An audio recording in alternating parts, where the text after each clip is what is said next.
प्रेम से बोले शंकर भगवान की जय। हर हर महादेव। देवों का देव महादेव जी के चरण में प्रणाम करती हूँ, मेरा प्रणाम स्वीकार हो। मैया गौरा पार्वती के चरण में प्रणाम करती हूँ, मेरा प्रणाम स्वीकार हो। गणपति ललनमा के चरण में प्रणाम करती हूँ, मेरा प्रणाम स्वीकार हो। गुरु भाई बहना के चरण में प्रणाम करती हूँ, मेरा प्रणाम स्वीकार हो। माता और पिताजी के चरण में प्रणाम करती हूँ, मेरा प्रणाम स्वीकार हो। नील कमल के चरण में प्रणाम करती हूँ, मेरा प्रणाम स्वीकार हो। अपने से बड़े को चरण में प्रणाम करती हूँ, मेरा प्रणाम स्वीकार हो। गुरु भाई बहना, मैं एक कथा सुनाने जा रही हूँ। इस कथा को पूरा सुनिए और रहस्य जानिए। आधी नहीं, आधी सुनने में शिव गुरु का अपमान होती है और पूरा सुनने में ज्ञान होती है, इसलिए कथा को पूरा सुनिए और रहस्य जानिए। हर हर महादेव, घर घर महादेव। गुरु भाई बहना, एक राजा थे और उनका एक ही पुत्र था। वो राजा अपने पुत्र से बहुत प्यार करते थे, बहुत ज्यादा अधिक प्यार करते थे। जो भी बेटा कहता था वही सुनते थे। वो राजा जो थे अपने पुत्र को लाड प्यार से बिगाड़ रखे थे। गुरु भाई बहना, वो पुत्र जो था प्रतिदिन अपने घोड़े के साथ घोड़े पे सवार होकर और घूमने जाता था, सैर करने जाता था और घूम कर आता था। जब प्रतिदिन सैर करने जाता था तो एक दिन क्या देखा कि एक गांव में बहुत बड़ा फुलवारी था और फुलवारी के बीच एक सुंदर, बहुत सुंदर 12 बरस की लड़की खड़ी थी। राजा देख उसे मोहित हो गए। राजकुमार मोहित होकर उसके पास गए और कहने लगे, तुम किसकी बेटी हो? मैं तुमसे ब्याह करना चाहता हूं। वो लड़की बोली कि मैं तो इस राज के राजा की बेटी हूं और आप कल क्या आज ही ब्याह कर सकते हैं। ये राजकुमार बोला कि तुम्हारे बिना माता पिता की आज्ञा के तो शादी कर लेंगे तो तुम्हारे माता और पिता मरवा देंगे मुझे। ये लड़की कहती है कि नहीं, ऐसा कोई बात नहीं, मेरे पिताजी बोले हैं कि तेरा ही मर्जी का शादी होगा, तो इसीलिए वर मुझे चुनना है और आप जैसा वर कभी मुझे मिला ही नहीं, तो आपसे शादी करने के लिए हम तैयार हैं। गुरु भाई बहना, ये लड़की ने शादी करने के लिए राजी हो गई और ये राजकुमार शादी करके लेकर चला गया। जब शादी करके लेकर चला गया गुरु भाई बहना, तो ये राजा बेहद प्यार करते थे उससे कि ये बहुत सुंदर है और सुंदर के कारण उसे बहुत प्यार करते थे। एक दिन का बात है कि राजा सोचे कि मैं तो अपना पत्नी से इतना प्यार करता हूं, लेकिन मेरा पत्नी मुझसे कितना प्यार करती है, देखते हैं। गुरु भाई बहना, राजा बोले कि जा रहे हैं शिकार करने। अपने रानी से राजकुमार जो थे अपने पत्नी से बोले कि शिकार करने जा रहे हैं। पत्नी बोली कि ठीक है स्वामीनाथ, आप जाइए शिकार करने। ए मंत्री के साथ शिकार करने चले गए और शिकार करने जब गए तो कुछ ही क्षण में लौट आए एक हिरन मार के, और हिरन जो मारे उसमें से बहुत रक्त गिर रहा था। ए राजा कहते हैं मंत्री से कि सुनो मंत्री, मैं तुमसे कुछ कहना चाहता हूं। मंत्री बोला, क्या महाराज? राजा राजकुमार कहते हैं कि देखो, ये जो रक्त गिर रहा है, इस रक्त में मेरा राजा का पोशाक का रंग दो। वो मंत्री बोला, महाराज दाग लग जाएगा। कहते हैं कि नहीं, दाग कैसे लग जाएगा? ऐसा नहीं हो सकता है, दाग नहीं लगेगा, रंग तो दो। वो रक्त में रंग दिया राजा का वस्त्र पूरा लाल हो गया। अब कहते हैं कि जाओ मेरे राज में और मेरा रानी से कहना कि राजा साहब जो हैं उस पे एक शेर हमला कर दिया और राजा मर गए। ए वजीर बोला, महाराज मुझे फांसी के फंदे पे नहीं चढ़ना है, हम ऐसा नहीं कर सकते हैं। बोले कि जाओ कहना होगा तुम्हें ऐसा। ए वजीर जो था गुरु भाई बहना जाकर राजकुमारी से बोला कि राजकुमारी जी, राजा शिकार करने गए और शेर ने उन्हें मार के खा गया। हाथ का तमाचा देकर गाल पे थप्पड़, और राजकुमारी कहती है कि अरे मूर्ख, तुम मुझे मार रहे हो, मुझे चाहते हो कि ये घबरा जाए, मेरे राजा जो हैं वो जिंदा है। ए वजीर बोला, नहीं रानी नहीं, देखिए ये रक्त से सना हुआ कपड़ा, मैं उनका वस्त्र उतार लेकर आया हूं। ए रानी दर्पण देखने गई, ऐनक देखने गई, कहती है कि मेरा सिंदूर तो लाल है, मेरा कलाई का चूड़ी जस के तस है, मेरा पांव का आरता धूमैल नहीं हुआ है, मेरे पति का कुछ नहीं हुआ है। लेकिन सारा लोग मृत घोषित कर दिए राजा को। जब मृत घोषित कर दिए तो ये राजकुमारी का प्राण चला गया, प्राण टूट गया। जब प्राण टूट गया तो राजा को पता चला कि मेरी पत्नी इस दुनिया से चल गई। राजा बड़े शौक में पड़ गए, चिंतित हो गए कि मैंने एक छोटी सी मजाक किया और मेरा राजकुमारी इतना मुझसे प्यार करती थी, मेरा पत्नी, आहा मैंने कितना गलती कर दिया। जब राजा अपना घर आए तो रानी का अर्थी लेकर जा रहे थे और एक रास्ते में महात्मा मिले। महात्मा अपने हाथ से इशारा मारकर कहते हैं कि भाई क्या बात है, जो बाग बगीचा के पक्षी और फुलवारी का फूल और राज का सारे लोग रो रहे हैं, क्या कारण है?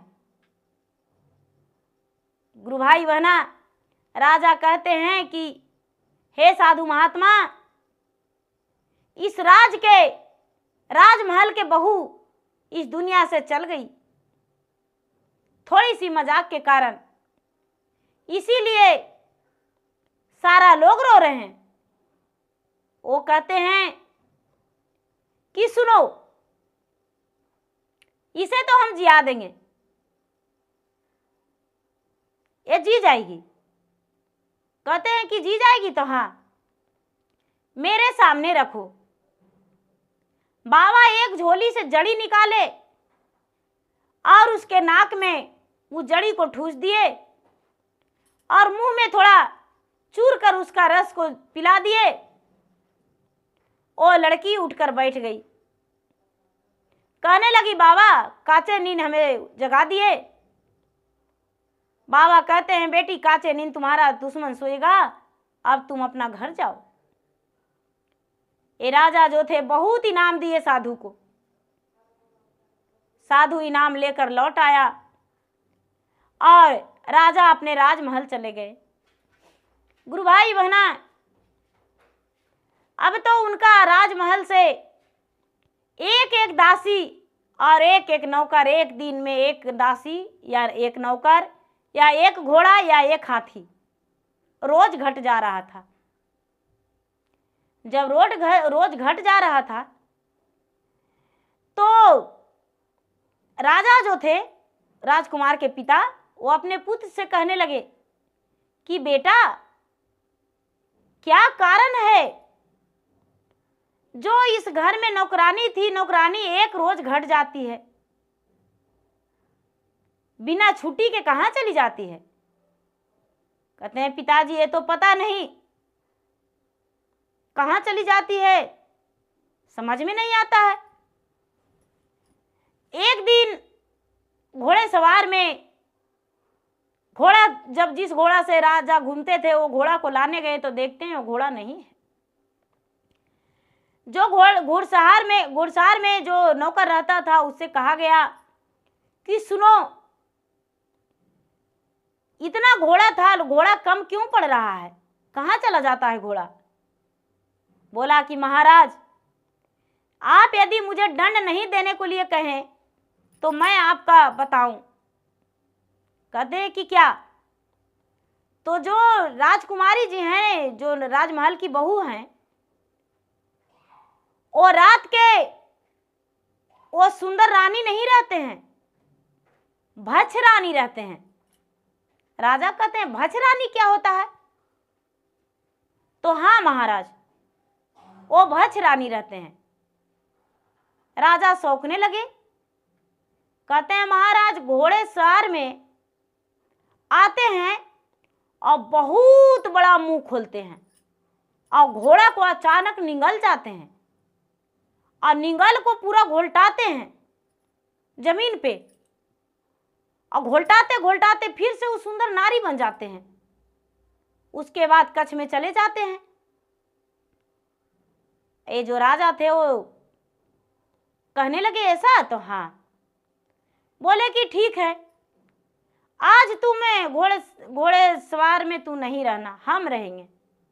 जो राजकुमार के पिता थे घोड़सवार में, वो अपने चले गए और घोड़े घिरसार में वो खड़ी रहे। ये जो राजमहल की रानी थी, बहू थी, उस दिन नहीं गई, दूसरा दिन भी नहीं गई, तीसरा दिन गई और जाकर मुंह खोली और एक हाथ घोड़े को खा गई और खा के पूरा घुलटाई और घुलटाकर अंदर आ गई। अब ये जो राजा थे, राजा बड़े शौक में पड़ गए। देखते हैं कि दूसरा दिन एक दासी के खा गई, तीसरा दिन एक नौकर के खा गई। ये बड़े शौक में हो गए। अपने बेटे से बोले, बेटा सुनो मेरा बात, तुमने जिस लड़की से शादी किया है वो एक राक्षसिनी है, कोई सुंदर नारी नहीं है। गुरु भाई बहना, ये कहते हैं राजकुमार, पिताजी मेरा इतना सुंदर पत्नी है इसलिए आपको जलस होता है। और सैनिक से कह के और बोले कि मेरे पिताजी को इस राज से निकाल दो, मेरे माता पिता को राज से निकाल दो। गुरु भाई बहना, माता पिता को राज से राजकुमार निकलवा दिए, क्योंकि बेटा को राजा सौंप दिए थे। राज बहुत ज्यादा लाड प्यार में रख दिए थे और राज सौंप दिए थे। जो बेटा को मन में आता था वो करता था। अब राजा रानी दोनों निकल गए और निकल के राज छोड़कर चले गए।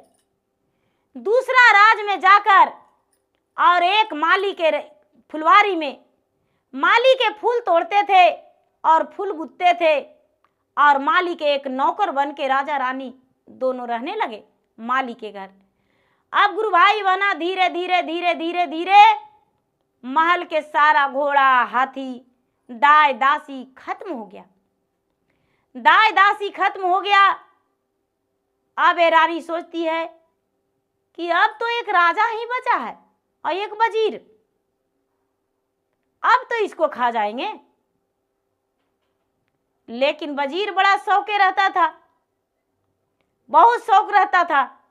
लगता था कि नहीं, राजा साहब के बात अगर जो सच्चा हो जाए तो क्या करेंगे।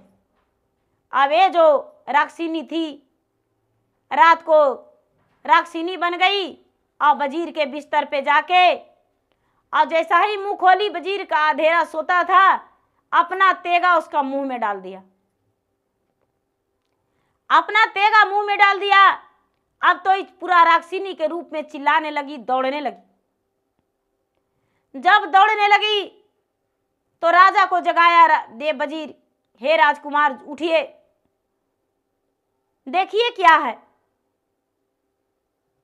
कहते हैं अरे ये तो राक्षिनी है।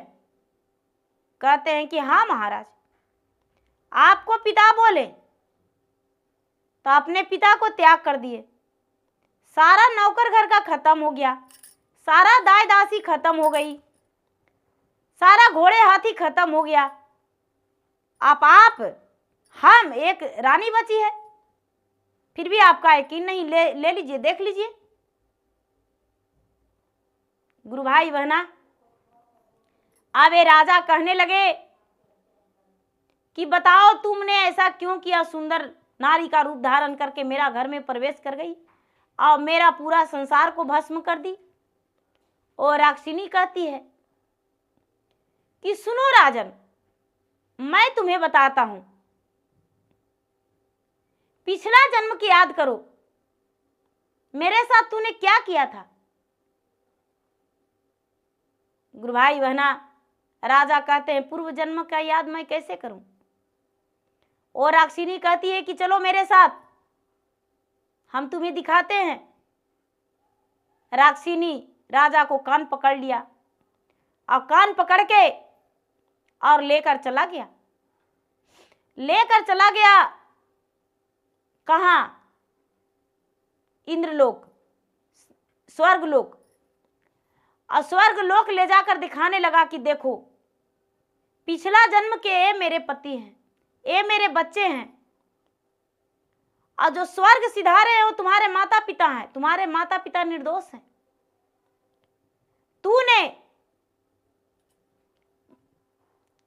तू मेरा पटीदार था और तू अपने छोटे भाई को और उसकी पत्नी को, उसके बच्चे को हिस्से के कारण सबको काट डाला था, सबको तू हथिया के रख लिया था। तो मैं अपना बदला लेने के लिए एक राक्षिनी बन गया और तुम्हारा सब कुछ खत्म कर दिया, तुम्हारा जो है जिंदगी बर्बाद कर दिया, तबाही कर दिया। तुम्हारे जिंदगी में क्या रहा? तेरे माता पिता तेरे हाथ से हट गया, तेरे धन संपत्ति मैं तहस नहस कर दिया, तेरा जीवन भी अधूरा हो गया। अब तू कुछ नहीं कर सकता है, तू अब भटकेगा। और अब जो है मेरा आत्मा का शांति मिला है, जैसा तू किया वैसा तुम्हारे साथ मैं भी किया। हिस्से के कारण सब परिवार को तूने मार दिया था। तुम्हारे माता पिता जब कहते थे तो तूने माना था नहीं। राजा ने सर पर हाथ रख के ठोका और कहता है कि मुझे माफ कर दो। कहती है वो राक्षिनी कि राक्षिनी मैं तुम्हारे लिए ही बना था और एक सुंदर नारी, अब तुम एक पागल कुत्ता की तरह तड़पोगे क्योंकि तेरा जिंदगी में कुछ नहीं रहा। इतना कह के वो राक्षिनी अपना प्राण को त्याग दी और प्राण को त्याग कर स्वर्ग सिधार गई। अब ये जो राजकुमार था एक पागल की तरह तड़पने लगा, इसका जिंदगी में कुछ नहीं रहा, अधूरा जिंदगी। इसके पास नहीं तो धन रहा, राज भी छिना गया, नहीं तो इसके पास धन रहा और नहीं तो परिवार रहा। अकेला जीवन इधर उधर भटकने लगा। तो गुरु भाई बहना, दूसरे को अंश को नहीं खाना चाहिए। अपना कमाई हुए तो भगवान खाने नहीं देते हैं, तो दूसरों को अंश को कैसे खा सकते हैं? दूसरे को अंश पचता नहीं है। तो गुरु भाई बहना, मेरा वीडियो अच्छा लगे तो मेरा वीडियो को लाइक करें, शेयर करें, सब्सक्राइब करें। और मैं इंस्टाग्राम पे भी हूँ, मैं फेसबुक पे भी हूँ, मेरा फेसबुक पे फॉलो करें, लाइक करें, शेयर करें। धन्यवाद। हर हर महादेव, घर घर महादेव। प्रेम से बोलिए शंकर भगवान की जय।